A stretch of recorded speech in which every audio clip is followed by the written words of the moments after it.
The University of North Alabama has been educating students in the music and entertainment industry since 1975. One of the first programs of its kind in the country, and the first in the state of Alabama. We've got a lot to be proud of as we celebrate the program's 50th anniversary. We want to share some of the alumni and their UNA stories.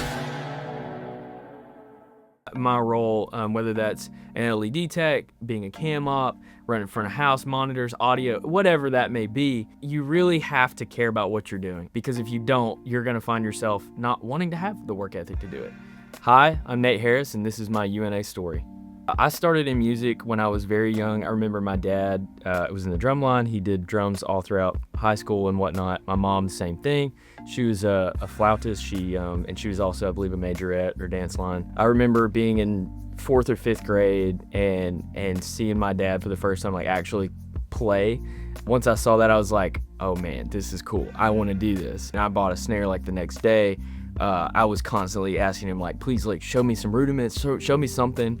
And so that's where the ball started rolling. I've been in church all my life, and the majority of my childhood was a church that it was a choir and a piano, and that was it. And for some reason, they still had a massive 32-channel analog console, and I just thought that was the coolest thing to look at up in the sound booth. My dad also, aside from playing drums, could run sound too. That was his main gig. I remember him showing me around it, telling me what all the knobs do. Specifically, that's what pulled me in. I was like, this is pretty cool. I could see wanting to learn this. There were several experiences that I would say were life-changing, for lack of a better word.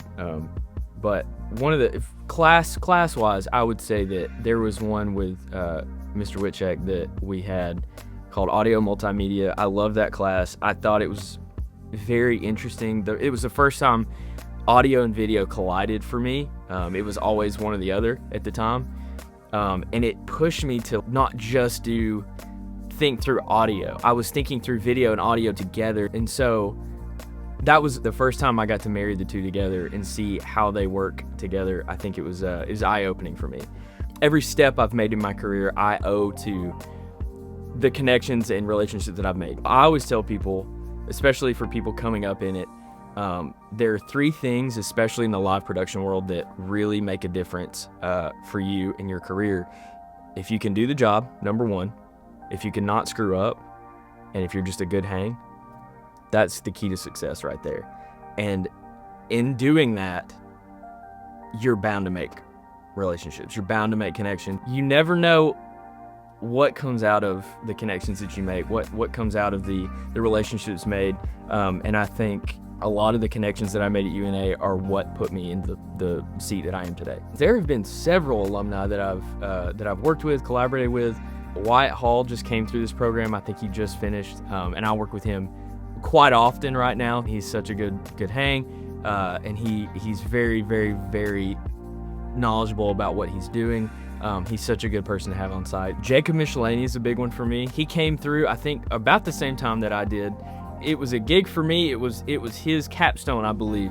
And I remember meeting him there and being like, wow, this dude's cool. We're gonna be friends. We both started touring, and I had an opportunity in 2024 to bring him out. We had an opening, like, we just needed an LED tech. He got to come out and be on the road with me for a tour, and that was a really good experience. I think the tour itself was not as fun, but having him out there was a really good time. Micah Gamble actually came through before me, and he was just a powerhouse of a dude. It all comes back to networking connections. He was the one that recommended me for my first tour, and so that's where I kind of got into that world, was through him. There are so many alumni that I've encountered in the wild, past my time here. Professionally, I would say OverFlo was my first real gig. Audio was the main department for me, and it quickly became a video role because there was such a need for LED wall technicians, and so I started moving into that, and that's when I got the call to go on the road to tour. And so all of 2023, I was on the road with Morgan Wallen. I'll never forget walking into a stadium for the first time in my career, thinking, oh my gosh, we've got to load in to this venue. This is going to be crazy. It took all of 2 days to set up only production stuff. It took days before just to set the stage up itself. We set up these massive LED walls, these, LED thrust and random pods. Just there's video everywhere, and it all comes down to a 2-hour set. And we're sitting there, and I'm watching the screen as the artist, as the talent comes through, and he's walking out, right? And I'm just sitting there looking up with the camera on my shoulder, headset on, and I'm just like, it's go time. This is what it's about. We've done all this work, and here we are. I'm seeing it on the wall that I built. He's walking onto the thrust that I cabled. It's electrifying. It is such a cool experience. So that first one specifically for me, it was like, this is awesome. I didn't think I would ever be here, and here I am. I'm here. There were a couple other specific moments that were big for me. I remember the Kaleidoscope tour with Lauren Daigle, and I remember the very first day I come in, and she happens to be walking the hall, and she's never seen me. She don't know me from Adam, and she walks up, gives me a big old hug, and says, "I'm happy you're here. I'm Lauren, by the way." And genuinely, she is one of the nicest, sweetest people I've ever met in my entire life. They went out of their way. They brought us to her hometown.